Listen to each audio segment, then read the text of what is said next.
네, 안녕하십니까. 김광수 소장입니다. 2월분 동영상 세 번째를 촬영을 시작을 하겠습니다.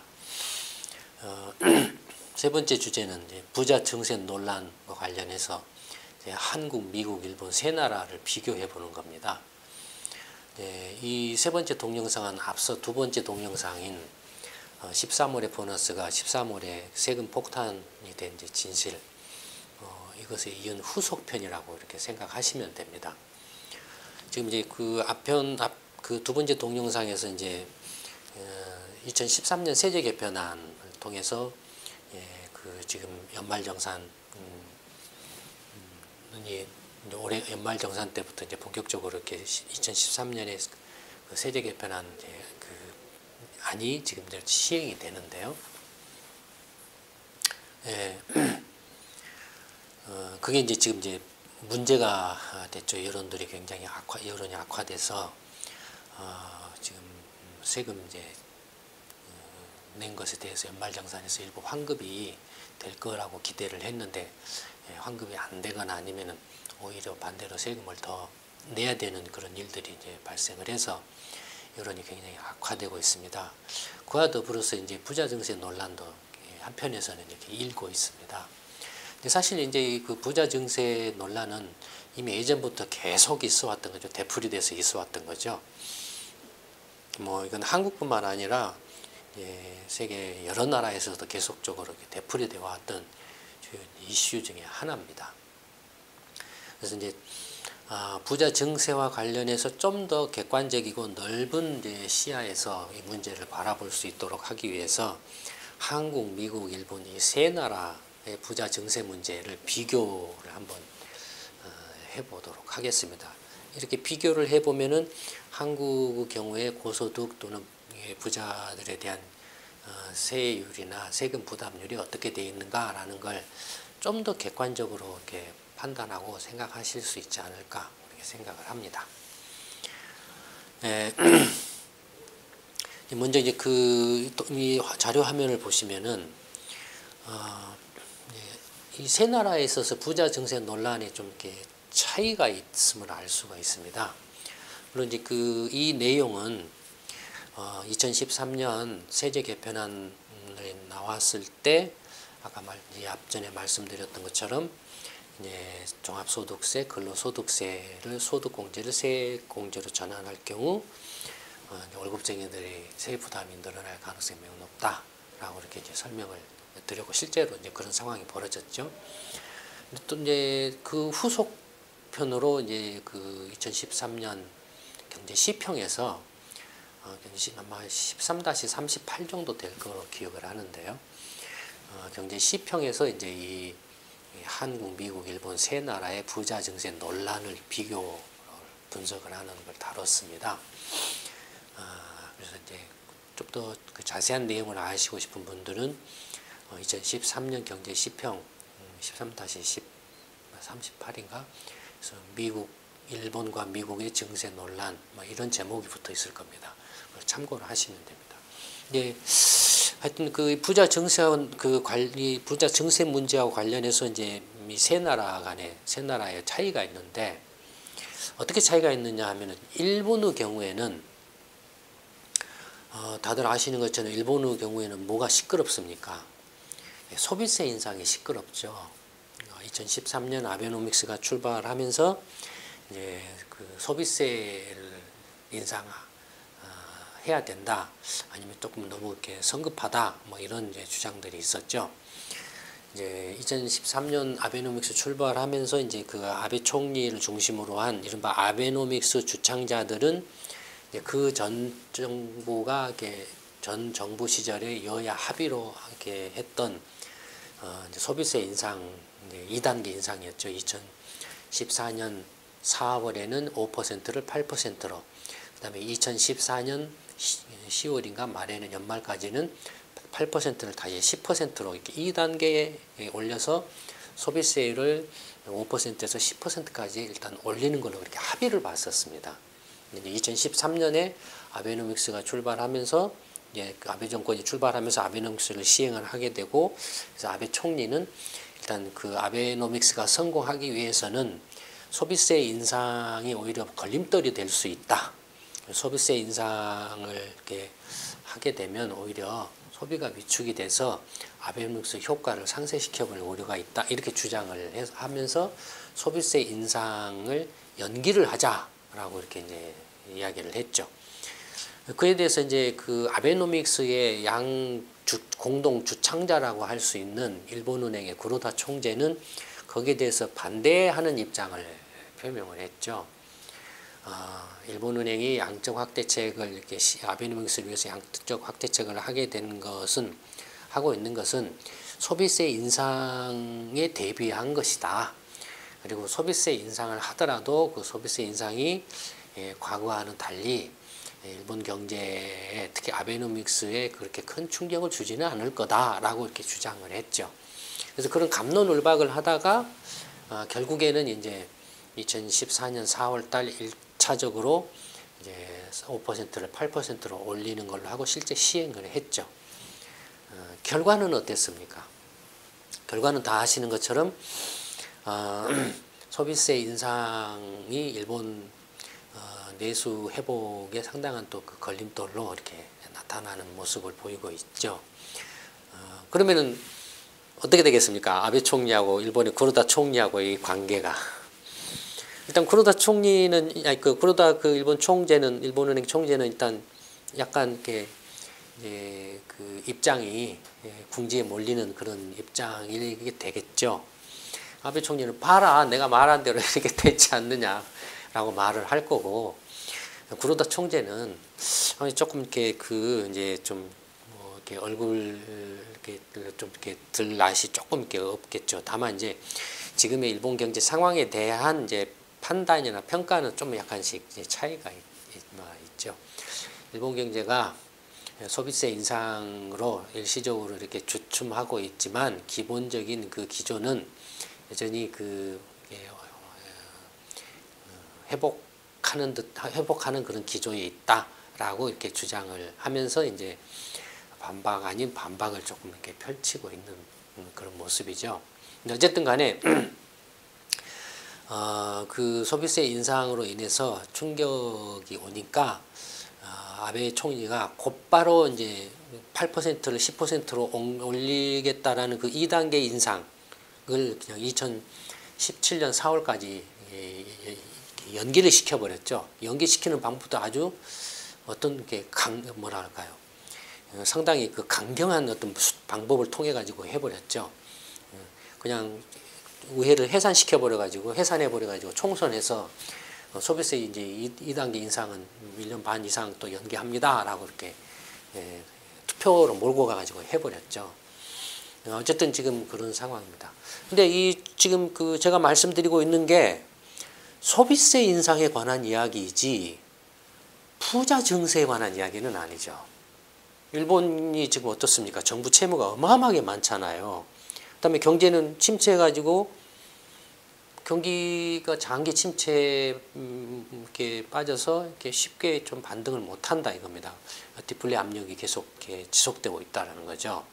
그러면 당연히 이렇게 오랫동안 경기가 침체되고 디플레 압력이 계속 지속되고 정부는 또 빚이 굉장히 많고 그래서 어떻게 해서든지 지금 세수를 좀 많이 확보해가지고 세금을 많이 걷어서 빚을 좀 줄여야 되고 경기 부양도 해야 되고 하는 그런 상황이지 않겠습니까?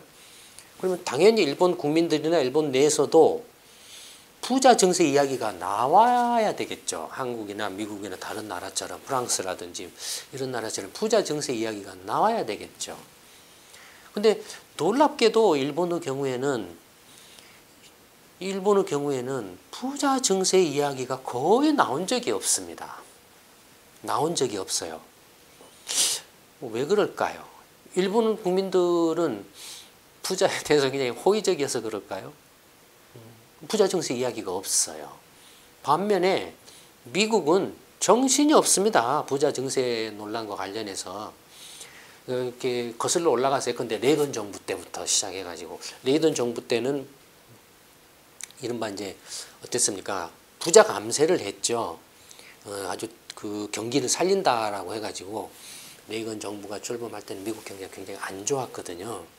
그래서 오일 쇼크로 인해 가지고 기준금리 이렇게 인플레가 거의 막 20% 가까이 되고 그래서 FRB의 기준금리가 막 15%, 16%막 이렇게 20% 육박할 정도가 되고 그런 상황이었죠. 그다음에 미국 경제가 일본 경제한테 밀려가지고 자동차 산업이나 뭐다 하는 미국 자동차 빅3들이 일본 자동차 회사들한테 밀리고 가전은 또 일본이 다 장악하고 그래서 뭐 굉장히 궁지에 몰린 때죠. 그래서 그 당시 이제 레이건 씨가 이제 공화당 후보로 나와서 대통령이 돼가지고 레이거노믹스를 주창하면서 한 게 이제 부자 증세, 부자 감세를 했죠. 근데 부자 감세를 팍 했는데 부자 감세하고 이제 경기 부양책을 이제 강력하게 뭐 이렇게 그 부양을 이렇게 정책을 추진을 했죠. 뭐 어떻게 되겠습니까? 부자 감세하고 경기 부양을 강력하게 추진하면 빚이 늘어나겠죠. 정부 빚이. 그러니까 그때 이른바 쌍둥이 적자가 급증을 합니다. 정부 빚은 빚대로 늘어나고 그다음에 경상수지 적자는 엄청나게 또 늘어나고 하는 그런 상황이 벌어지죠. 왜냐하면 경기를 살리려고 이제 달러 강세 유도 정책도 이렇게 시행을 했거든요. 달러가 강세를 이렇게 지속하게 되면 어떻게 되겠습니까? 수입이 많이 늘어날 거 아닙니까? 수입이 늘어나면 경상수지 적자, 무역수지 적자를 보이죠. 그러니까 쌍둥이 적자가 발생한 거예요. 원래 레이거노믹스의 그 주장은 뭐였습니까? 작은 정부입니다. 정부 빚을 줄이고 정부가 시장에 이렇게 인위적으로 개입을 줄여야 된다. 너무 지나치게 개입하고 간섭하니까 시장의 자율성을 잃어가지고 경제가 이렇게 그 경쟁력을 잃어버렸다. 뭐 이런 주장이죠. 시장 개입을 줄이려면 정부가 줄여야 된다. 정부 줄이는 것은 정부 재정이나 예산을 줄여야 된다 이거예요. 지출을 줄여야 된다 이거예요. 정부 그 지출을 줄이는 거면 어떻게 되겠습니까? 세금이 남겠죠. 거둔 세금이. 그 남은 세금을 걷지 말고 이제 세금을 깎아주자 이거예요. 감세를 한 거죠. 깎아줘가지고 깎은 그 세금을 깎아주면 미국 가게나 소비자들이 이제 그걸로 소비를 하고 기업들은 또 그 법인세 감세 같은 걸 해주면은 그걸로 투자를 해서 이제 경쟁력을 키운다라는 거죠. 근데 실제는 뭘 어떻게 했냐라는 거예요. 실제는 감세를 했는데 부자 감세에 집중을 했죠. 부자 감세를 하고 또 법인세도 굉장히 깎고. 근데 결과적으로는 그것이 그렇게 하다 보니까는 말씀드렸던 것처럼 쌍둥이 적자, 정부 빚이 폭증을 하고 경상수지 적자가 이렇게 급증을 하고 쌍둥이 적자가 커지니까 미국 의회가 놀래버렸어요. 그래서 85년인가 86년에는 미국 의회가 초당적으로 공화당과 민주당이 그냥 초당적으로 합의를 해가지고 부자 감세를 철회를 해버렸어요. 정부 빚이 너무 많이 빠르게 늘어나니까 부자 감세를 그러니까 부자 감세를 철회했다는 것은 부자 증세죠. 예. 그런데 또 이제 2001년에 이제 그 아들 부시가 대통령이 되면서 또 경기 그때는 뭐였습니까? 2001년은 IT 버블이 꺼지고 9.11 테러가 일어나서 경제가 굉장히 위축되는 그런 상황이죠. 예, 그때 이제 또 그 부시가 이제 대통령이 돼가지고 아들 부시가 또 이제 경기를 살린다고 또 부자 감세를 대규모로 했어요. 부자 감세를 팍 했어요. 그 다음에 부자 감세를 팍 하니까 여론이 조금 안 좋을 거 아니겠습니까? 그러니까 눈치를 보다가 그때 이제 일반 근로자들도 약간 세금을 깎아줬어요. 근데 주로 부자 감세였습니다. 집중된 게. 부자 감세를 이렇게 쭉 했으니까 또 어떻게 됐습니까? 또 이렇게 그 쌍둥이 적자가 또 기하급수적으로 막 또 늘어난 겁니다. 정부 빚이 폭증을 하고 급증을 하고 또 경상수지 적자가 막 확대되고 뭐 그런 상황이었죠. 물론 이제 이런 것 그런 가운데서도 미국 국내적으로는 다 아시는 것처럼 투기 거품이 일어나 가지고 이제 2008년 9년에 이제 이른바 미국발 글로벌 금융위기가 터지죠. 부동산 투기 거품, 증권화 투기 거품 뭐 이런 것들이 막 난장판이 돼 가지고 이제 그 경제 위기가 발생을 하죠. 경제 위기가 발생하니까 어떻게 되겠습니까? 원래는 이제 부자 감세를 한시적으로 2010년까지 이제 그 2010년에 시효가 만료 되는데 경기가 이제 경기 위기가 발생해가지고 안 좋으니까 이 그 감세 시효를 2년 연장을 했습니다. 오바마 정부가. 이제 특히 이제 이 근로자들의 이제 그 세금 감면 혜택을 연장을 했어요. 그다음에 이른바 이제 한국으로 치면은 그 국민연금이라든지 의료보험, 미국은 이제 그 당시만 해도 이제 민영보험 체제였기 때문에 하지만 어떤 그런 그 실업계 보험이라든지 이런 그 사회보장 관련한 사회안전망 관련한 그 사회보장세를 1년인가 2년 정도 이렇게 깎아줬어요. 그때 그런 세금들을 이렇게 깎아준 거예요. 기업도 깎아주고 근로자들도 깎아주고. 그리고 이제 2012년에 이제 오바마 정부가 이제 이른바 사실상의 이제 부자 증세를 한 거죠. 경제가 이제 위기적인 상황을 벗어나고 어느 정도 이제 좀 회복 국면에 이제 진입했다라고 보고서 이제 다시 이제 그 감세를 이렇게 2010년에 종료했어야 될 걸 2012년으로 연장을 했지 않습니까? 이제 2012년에 더 이상 연장을 안 하게 됐죠. 연장을 안 하면서 그때 이제 그 고소득자 자산가에 대해서 이제 증세, 사실상 증세를 하고 일반 이제 그 근로자들에 대해서는 이제 그동안에 감세했던 것만 그대로 다시 원상태로 이렇게 되돌리는 그런 조치만을 취한 거죠. 그러니까 이른바 이제 부자 증세를 한 거죠. 미국은 어떻습니까? 레이건 때부터 시작해가지고 부자 증세했다, 감세했다, 다시 부자 감세했다, 증세했다가 다시 아들 부시 때 부자 감세했다가 오바마 때 다시 증세했다가 뭐 이런 왔다 갔다 하고 있죠. 미국 같은 경우. 한국은 어떻습니까? 한국도 예전부터 끊임없이 부자 증세 이야기를 하고 정권 바뀔 때마다 부자 감세 뭐 기업 법인세 깎아줘야 하네 뭐 하네 막 이런 거 되풀이 해왔죠. 한국도. 그러니까 이 세 나라를 보면은 일본은 분명히 재정이 굉장히 안 좋아서 정부 빚도 많고 해서 증세를 해야 되는데 그 증세 이야기하면은 거의 대부분이 이제 소비세 이야기입니다. 소비세 이야기고 그 외에 다른 이제 뭐 상속세라든지 뭐 다 재산세라든지 자산과 관련된 세금 뭐 이런 것들이 중심이고 최근에는 이제 법인세를 좀 깎아줘야 되는데 일본 법인세가 굉장히 다른 나라에 비하면 높습니다. 법인세율이 지금 그 40%에 달합니다. 상당히 높죠. 한국은 이제 실질적으로 이제 실효세율은 한 15, 16% 정도밖에 안 되는데 일본은 굉장히 높은 편이죠. 미국 법인세율은 실효세율 한 25% 뭐 이 정도 될 겁니다. 어쨌든 그 부자 증세와 관련해서 일본은 부자 증세 이야기가 없고 미국은 그냥 정권 바뀔 때마다 부자 증세 이야기 있고 한국도 이렇게 세제 개편 이야기 나올 때마다 부자 증세 감세 이야기 있고 그러니까 시끄럽다 이게 앞전에도 말씀드린 한국 같은 경우도 이명박 한나라당 이명박 때 어땠습니까? 부자 감세했죠. 부자 감세했다가 2012년 말에 살짝 다시 이제 그 감세해줬던 거를 이렇게 명목세율을 다시 원상태로 돌려놨어요. 명목세율만. 근데 이 두 번째 동영상 그 아까 이 2월달 두 번째 동영상 13월에 세금 폭탄에서도 이미 이제 보셔서 아시겠지만 실효세율 면에서 보면은 한국은 이렇게 고소득자 내지는 자산가의 실효세율이 굉장히 상대적으로 낮은 걸로 나오죠. 예. 그러니까 그 한국도 이런 이제 부자 증세 특히 이제 복지와 관련해서 이제 그 재원 문제가 이제 민감한 문제로 부각되면서 부자 증세 이야기가 이렇게 반복돼서 여러 곳에서 되풀이돼서 나온다 이거예요. 근데 이제 지금의 이제 새누리 한나라당은이나 이전에 이제 한나라 이명박 그걸 이어받은 새누리 박근혜 이 정권은 이렇게 수단과 방법을 가리지 않고 부자 감세를 계속하고 있고 여론은 이제 복지 강화를 이렇게 이제 해야 된다라는 그런 이제 여론은 부자 증세를 이야기를 하고 있다 이겁니다.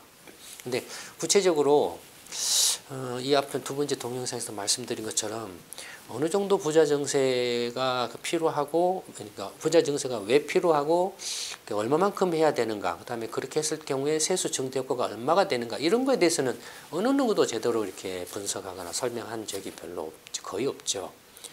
거의 없고 이제 저희 연구소 경제 시평만이 거의 유일하게 그런 분석을 이렇게 했던 거고 이 부자 증세 논란과 관련해서 한미일 3국에 대한 비교도 마찬가지로 지금 저희 연구소 시평만이 유일하게 지금 하고 있는 겁니다. 생각을 해보세요. 이렇게 일본의 국세 통계나 미국의 국세 통계를 조사할 수 있는 그런 능력을 가진 데가 얼마나 있겠습니까? 없겠죠. 자, 그러면 이제 먼저 첫 번째, 일본에서는 왜 부자 증세 논란이 없나? 소비세는 인상을 해야 된다, 뭐 재산세도 올려야 된다, 상속세도 올려야 된다, 뭣도 올려야 된다, 그런 이야기는 많은데 부자 증세 이야기가 전혀 거의 없다 이거예요. 왜 없을까요? 그 이유를 이제 살펴보면, 먼저 이 화면을 보시면 일본의 명목소득세율, 그러니까 뭐 근로소득세죠, 주로. 근로소득세율의 경우에는 명목상으로는 최저 5%에서 50%에 달합니다. 굉장히 높아요, 일본의 명목세율이. 그러니까 국세 40%, 지방세 10%에서 50%에 달합니다. 한국의 경우에도 근로소득세는 지금 이제 뭐 이렇게 소득의 그 계층에 따라서 이렇게 있지만 최고세율이 38%인가 이렇게 됩니다. 거기 이제 지방세까지 얹히면은 이렇게 지방세 그 세율까지 조금 이렇게 이것저것까지 이렇게 얹히면은 좀 이렇게 더 높아지겠죠. 근데 어쨌든 일본은 명목소득세율이 저렇다 이겁니다. 근로소득세율이.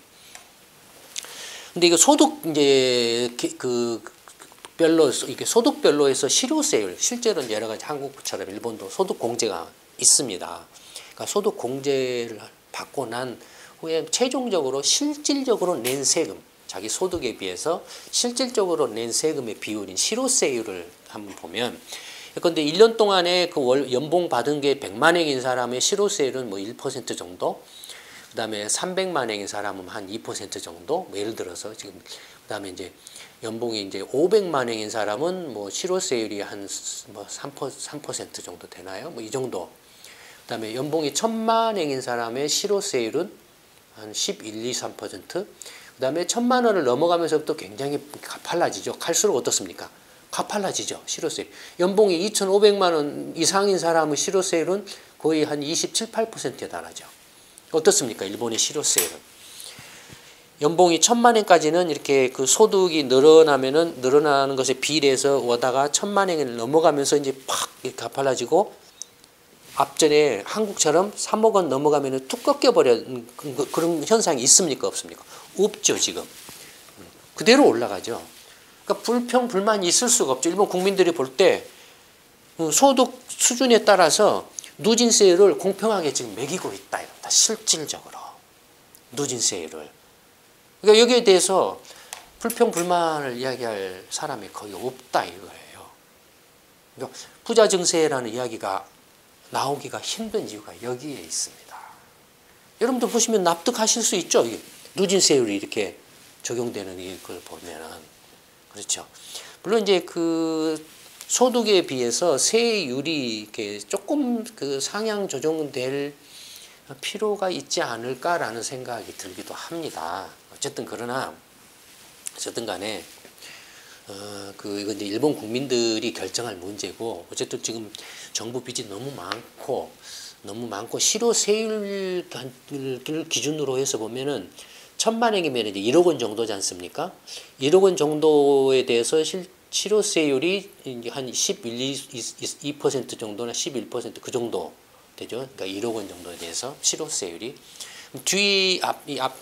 앞전에도 아마 그 두 번째 동영상을 보신 분들은 아시겠지만 뒤에도 좀 나옵니다만, 한국하고 비교해 보면 실효세율이 상대적으로, 뒤를 먼저 볼까요?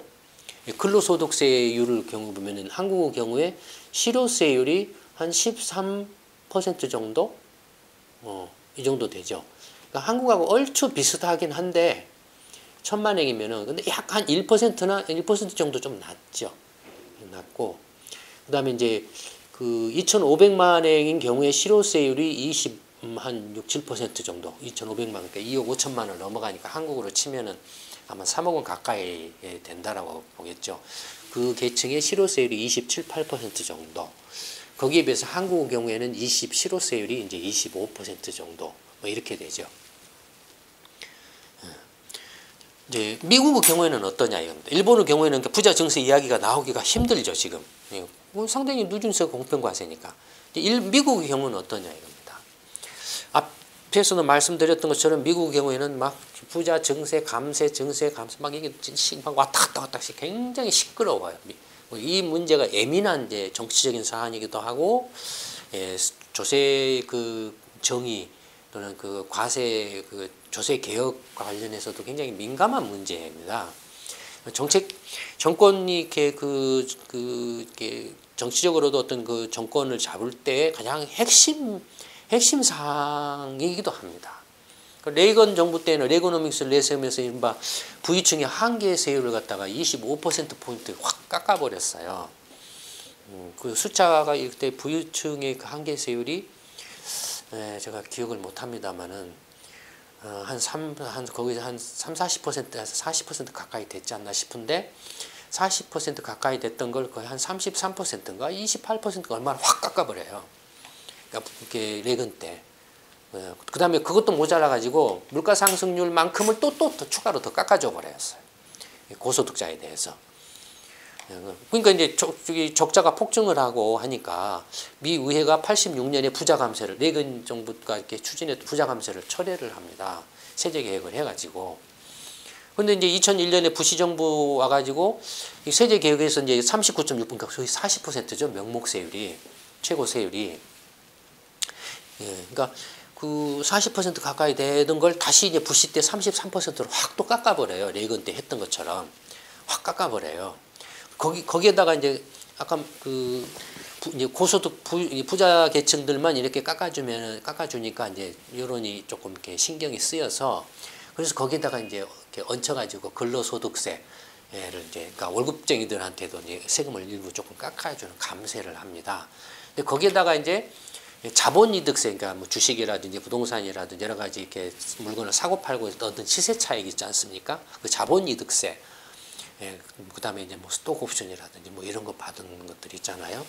그 다음에 상속세를 또 확 깎아버려요. 그러니까 자본이득, 근로소득세 좀 깎은다면서 덤탱이로 자본이득세하고 상속세를 덩달아서 또 같이 깎아버려요. 그러니까 그 세 개를 같이 한 세트로 묶어가지고 깎아버려요. 이것도 이 재산가의 세금을 이렇게 깎아주는 거죠.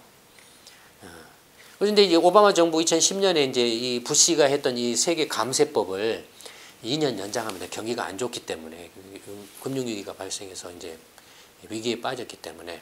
그리고 이제 2012년에 사실상 이제 부자 증세, 근로소득세나 이런 것들을 원 상태로 다시 복원시키면서 부자 증세를 사실상 실시를 합니다. 어떻게 하냐면은 40만 달러 이상 부부 합산으로는 45만 달러, 40만 달러면 얼마입니까? 한국 돈으로 한 4억 정도라고 생각하시면 됩니다. 달러에 1,000원이라고 생각하시면 뭐 만약에 1,100원이라고 하면 뭐 4억 4천만 원 이렇게 되겠죠. 한 뭐 4억에서 한 5억 정도 연소득이 인 사람에 대해서는 세율을 부시 댁에 33%로 했던 것을 다시 그래서 거의 40%로 다시 올려놓습니다. 그 다음에 고소득자에 대해서 주었던 자본이득세나 상속세도 다시 전부 할증증세로 다 바꿔버립니다. 바꿔버리고 그 근로소득세나 이런 것은 이렇게 이제 깎아줬던 것을 원 상태로만 그대로 이렇게 복원을 시키죠. 그러니까 오바마 정부가 2012년에 이렇게 사실상 상당폭의 부자 증세를 합니다. 부자 증세를 한 게 덕분에 이제 2013년에부터 뭐 물론 경기가 회복돼서 세수가 늘어난 것도 있지만 부자 증세 효과가 지금 이제 나타나서 재정 적자 폭이 줄어들죠. 상당히 빠르게 많이 이렇게 줄어듭니다. 역시 마찬가지로 미국의 경우에도 그 소득별로 자기 소득별로 미국도 그 세 공제 제도가 있습니다. 세 공제 제도가 있기 때문에 실제로 이렇게 세금 공제를 받는 걸 제외하고 그 실제로 낸 세금, 자기 소득에 대해서 실제로 낸 세금의 비율인 실효세율을 한번 살펴보면 보시는 것처럼 10,000달러, 1년에 번 돈이 이제 10,000달러, 20,000달러, 30,000달러, 뭐 50,000달러, 그 다음에 이제 100,000달러, 100,000달러면 얼추 한국 돈으로 1억 원 정도 되죠. 1억 원이죠. 10만 달러를 넘어가면서부터 실효세율이 확 올라가죠. 미국도. 그러니까 1억 원이 이제 넘어가면서부터 올라가는. 그러니까 대체적으로 미국이나 일본이나 한국이나 1억 원 이상이면은 고소득자라는 이제 인식이 그 공통적으로 이렇게 있죠. 그러니까 거의 비슷한 상황에 와 있죠. 한국도 그런 식으로 보면 연소득이 1억 원 이상이면 고소득자라는 이제 미국이나 일본과 마찬가지로 고소득자이기 때문에 그 누진세율이 그때부터 이제 가파르게 증가하는 그런 이제 모습을 보인다 이겁니다. 미국 같은 경우는 이제 10만 달러, 그러니까 한국 돈으로 1억 원에서 50만 달러까지 누진세율이 확 올라갑니다. 25%로. 50만 달러면 한 5억 원, 6억 원 되죠. 근데 놀랍게도 50만 달러를 넘어가, 50만 달러, 100만 달러거든요. 한 10억 원까지.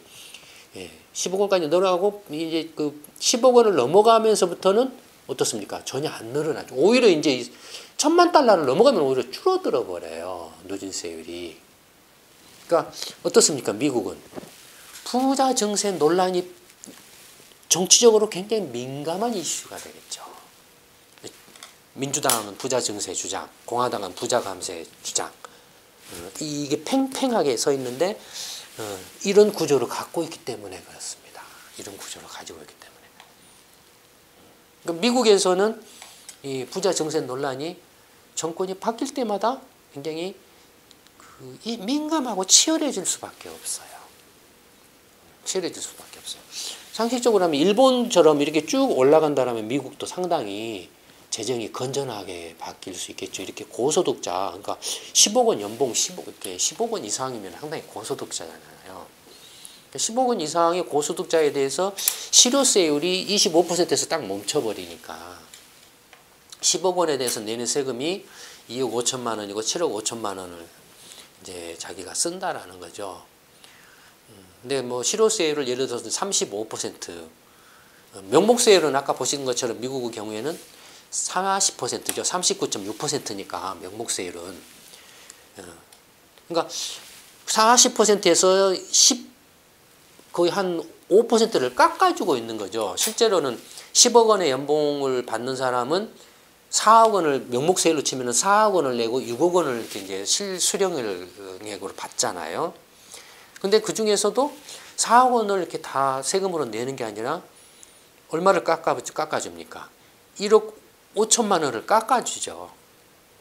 1억 5천만 원을 세금을 깎아주고 2억 5천만 원만 세금으로 받는다 이거예요. 연봉 10억이 넘는 사람에 대해서.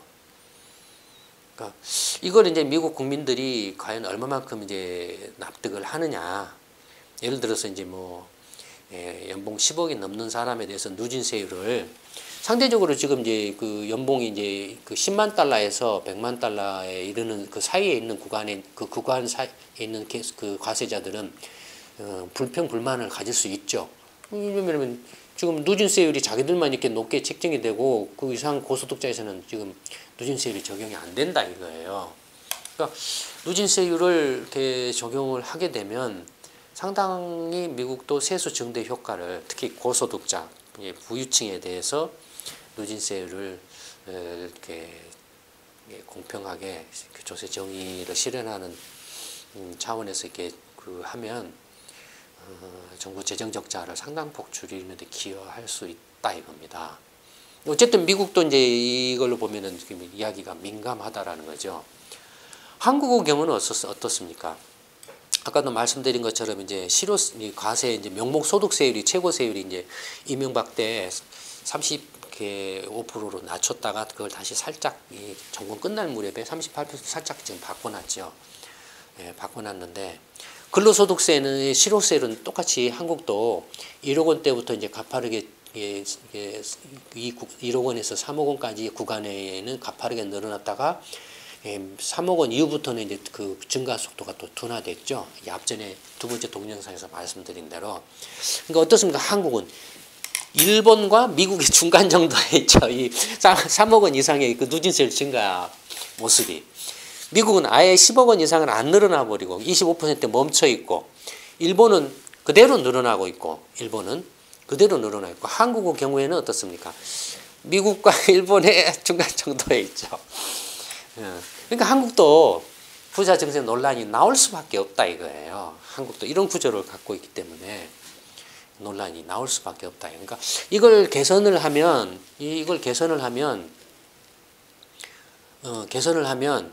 종합소득세는 마찬가지다. 종합소득세는 말씀드린 것처럼 이제 자산가들이죠. 그러니까 재산이 많은 사람들에게 주로 매기는 그런 세죠. 근데 이 종합소득세는 더욱더 이제 이게 그 차이가 크게 난다 입니다. 종합소득세는 3억 원 이상 배당세라든지 시세 차익이라든지 이자 소득이라든지 뭐 이런 금융 소득이라든지 뭐 이런 거 있지 않습니까? 차이가 많이 난다 이거예요. 그러니까 재산이 많은 사람한테서 세금을 안 매긴다라는 겁니다. 세금을 안 매고 적게 한다는 거죠. 이런 것들이 이제 조금 이렇게 그 부자 증세 감세 뭐 이런 것들이 이제 논란이 나올 수밖에 없는 그런 이제 문제죠. 그러니까 한국의 경우에는 이제 그 미국과 일본의 중간 정도의 이렇게 이제 고소득자의 이제 누진세율이 중간 정도에 있는 상태죠. 일본은 부자 증세 논란이 나올 여지가 없고 다만 이제 미국이나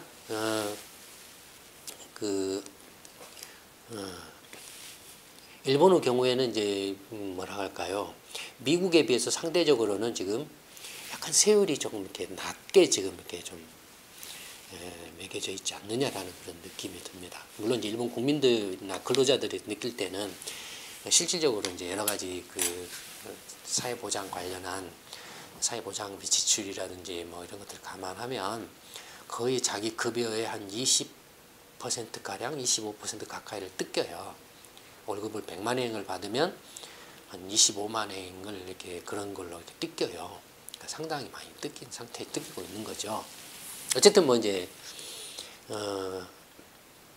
나라마다 이제 그 경제 사정이나 형편이나 소득 수준이나 물가 수준 이런 것들이 다르기 때문에 재정 상황이 다르기 때문에 뭐 일률적으로 뭐 그 세율이 적정 세율이 얼마다라고 이렇게 딱 정해서 공통적으로 이렇게 이야기하기는 어렵습니다만 어쨌든 지금 이제 상대적으로 누진 세율이라는 관점에서 평가를 했을 때는 문제가 이렇게 있다라는 겁니다.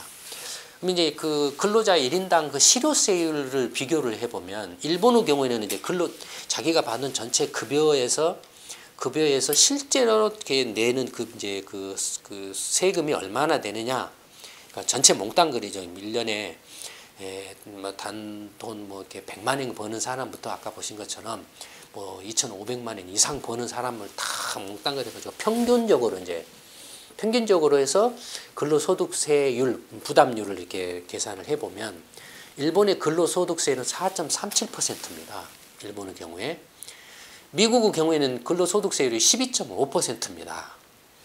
그러니까 미국의 경우에는 예컨대 10만 달러를 번다, 한국 돈으로 1억 원을 번다 하면 평균적으로 12.5%의 이제 세금을 내는 거예요. 미국 국민들 전체로. 그 한 사람당 평균. 그러니까 뭐 한 1억 원이면 1,250만 원 정도 세금을 낸다라는 거죠. 일본 근로자들이 이제 뭐 1년에 1억 원을 번다라면은 세금 내는 게 실질적으로는 440만 원밖에 안 낸다. 미국보다 훨씬 적죠. 한국의 경우에는 근데 1억 원이면은 400만 원 세금을 근로소득세가 전체 평균을 하면 그렇다 이겁니다.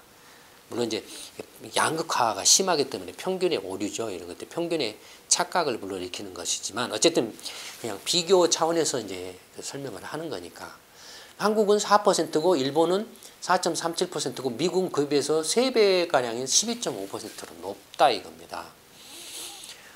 높다라는 거죠. 근데 이제 문제는 뭐냐면은 미국의 경우에는 일본이나 한국처럼 일본은 뭐가 있습니까? 소비세하고 한국은 부가가치세가 있죠. 그렇죠. 보시는 것처럼 일본은 소비세가 있고 한국은 부가가치세가 있고 이 소비세와 부가가치세는 주로 누가 냅니까? 근로자들이 내죠. 물건 사면서 내는 거니까.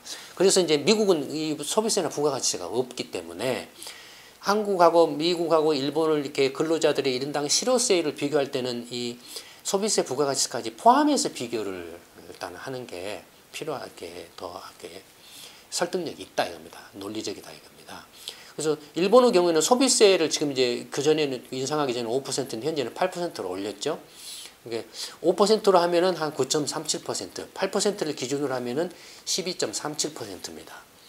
그다음에 미국의 근로소득세는 12.5%고 한국의 경우에는 부가가치가 10%지 않습니까? 근로소득세 4%에서 10%를 보면은 보태면은 14%죠. 이거 어떻습니까? 한국이 상대적으로 조금 높은 편에 들어가, 미국보다도 조금 더 높고 일본보다는 더 훨씬 더 높은 편에 들어가죠. 그러니까 한국의 근로자들의 세부담이 사실상 높다라는 거죠.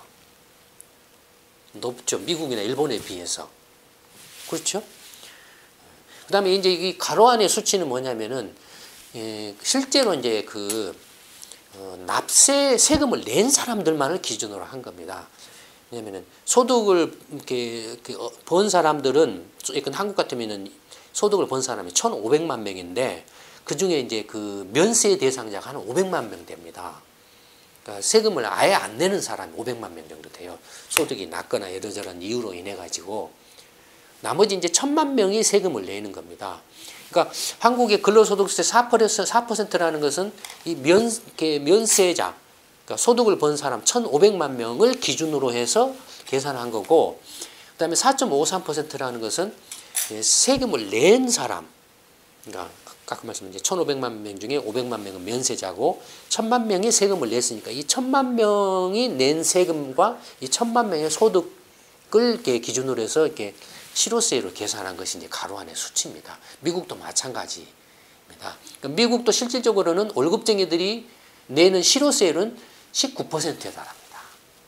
월급쟁이들이 실제로 내는 세금은, 미국도 이제 저소득층은 면세자가 많기 때문에, 그러니까 미국의 이제 실제 월급쟁이들이 내는 세율은 18.7%고, 일본의 경우에는 실제 월급쟁이들이 내는 세금은 12.4%고, 한국의 경우에 실제 월급쟁이들이 내는 세금은 14.5%고, 그러니까 미국과 일본이 중간에 있죠.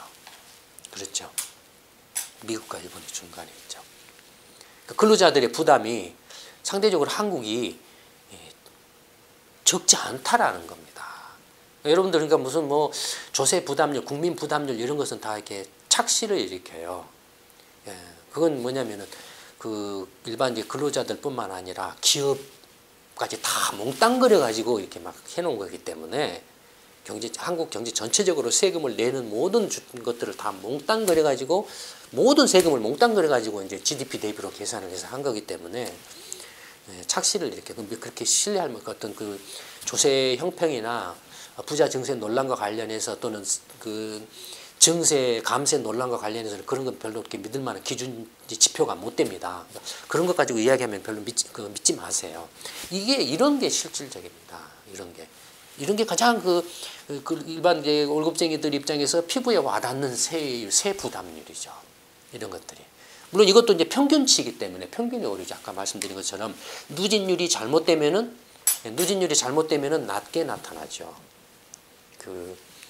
실제로 이렇게 1억 원 이하의 계층의 세 부담률이 낮게 평가가 되죠. 왜냐하면 고소득자의 세 부담률이 이렇게 높게 책정이 돼야 되는데 이게 낮게 평가가 되기 때문에 이게서 끌려 내려가 버리는, 같이 이렇게 휩쓸려 내려가 버리는 거죠.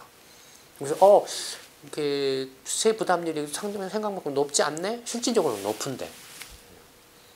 그런 이제 착시를 이렇게. 그 다음에 이제 또 하나 더 이제 여기다 정말로 정확하게 이제 비교를 하려면 이제 사회보장 비용 부담까지 이렇게 추가를 하면 정확하게 이제 이 세 나라의 근로자들, 즉 월급쟁이들이 부담하는 이제 세 부담률을 비교를 할 수가 있습니다. 그러니까 미국 같은 경우는 이제 사회보장세로 세금으로 걷죠. 이제 연금 이렇게 같은 거라든지 이런 것들은 세금으로 걷죠. 그다음에 일본 같은 경우도 이제 연금이라든지 의료보험이라든지 뭐 실업급여라든지 이런 것들이 실업보험이라든지 이런 것들도 다 이제 보험 형태로 해서 이렇게 걷죠. 그다음에 한국도 마찬가지로 4대 보험이 있지 않습니까? 이런 것들도 사실상 이제 세금이라고 이렇게 봐서 이렇게 실질적으로 그 근로자들이 부담 하는 걸로 이렇게 치면, 물론 이제 그 4대 보험이니까 이렇게 사회보장 관련한 그 부담은 자기가 낸 것에 대해서는 자기가 그만큼 또 이렇게 되돌려 받는 부분 성격이 강하기 때문에 그래서 이제 이 그 근로자 1인당 실효세율에는 지금 여기서는 그것까지는 포함을 하지 않았습니다만은 어쨌든 그 이게 토탈로 근로자들이 그 부담하는 그 부담률을 비교하자면 그 이제 사회보장 부담 비용까지 이렇게 같이 포함해서 비교해보는 것도 이제 의미가 있다라는 겁니다. 예, 어떻습니까? 이 상황에서 보시는 것처럼 부자 증세와 관련해서 일본과 미국과 한국 간에 차이가 확연하죠. 확연하고 그 다음에 세 그 부담률도 이 세 나라만 놓고 비교를 해봐도 한국이 근로자들의 부담률이 상대적으로 그렇게 낮지 않다라는 걸 알 수가 있죠.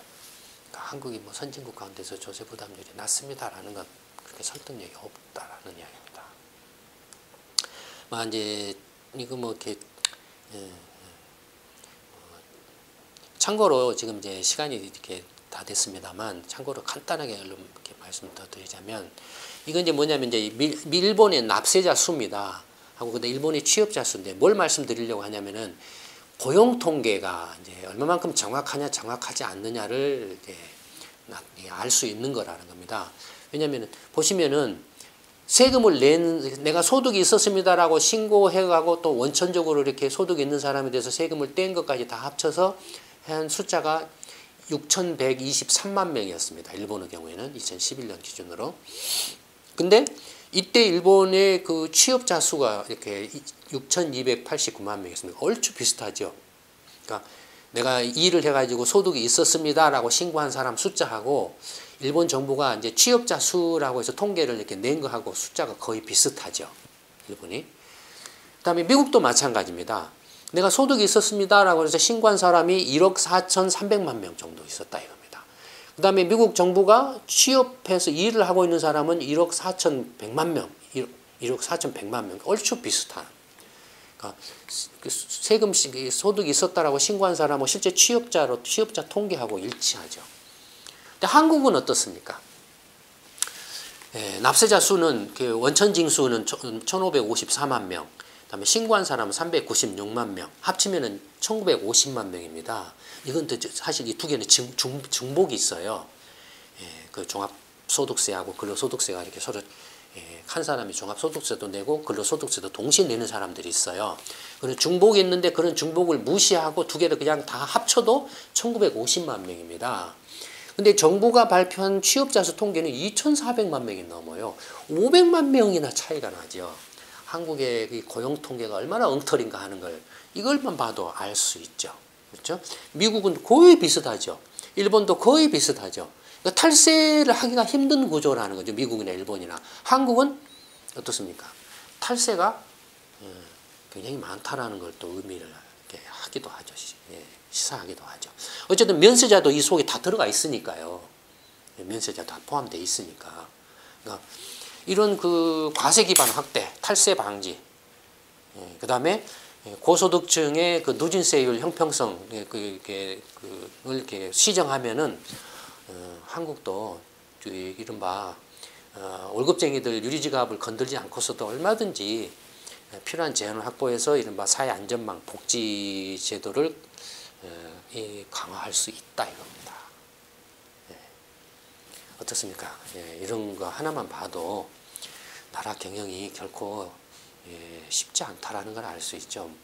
무식하고 무지하고 막 질러대는 걸로서 나라를 경영할 수 있는 게 아니죠. 조세 체계를 어떻게 만들 것인가 하는 것도 이런 전반적인 관점에서 다양한 각도에서 다양한 관점에서 이렇게 분석을 해서 하지 않으면은 제대로 만들 수가 없죠. 그러니까 나라 경영은 정말 제가 해야 됩니다, 여러분. 제가 직접 뭐 대통령이 되고 이렇게 나서서 뭐 막 이런 걸 말하는 게 아니고 제가 우리 20대, 30대, 40대 자식 세대들을 많이 이렇게 모아가지고 그 가운데서 인재들을 뽑아서 이 인재들을 이렇게 제대로 된 정책 훈련을 시켜가지고 이 30, 40대에서 대통령도 만들어내고 국회의원 300명도 만들어내고 장관도 만들어내고 해서 이 사람들이 제대로 된 이런 그 분석력이나 이런 능력을 갖추고 또 필요하면 저희 연구소가 제가 또 이렇게 도와줘서 제대로 된 나라 틀을 만들어서 모두가 더 이렇게 모두 완전히 이상적으로 모두가 납득할 수 있는 그런 제도나 그런 이상적인 어떤 틀을 만들 수는 없겠지만, 그러나 적어도 최대 공약수를 만들어 갈 수는 있다 이겁니다. 그 다음에 가장 갈등이 최소화되고 가장 효율적이고 가장 낭비가 적고 하는 그런 나라 경제를 만들 수 있다 이겁니다. 모두가 다 이렇게 탈락하지 않고 같이 살 수 있는 그런 나라를 만들 수 있다 이겁니다. 네, 오늘 세 번째 동영상, 2월 세 번째 동영상, 부자 증세 논란 한국, 미국, 일본 비교에 관해서는 이걸로 마치도록 하겠습니다. 네, 감사합니다.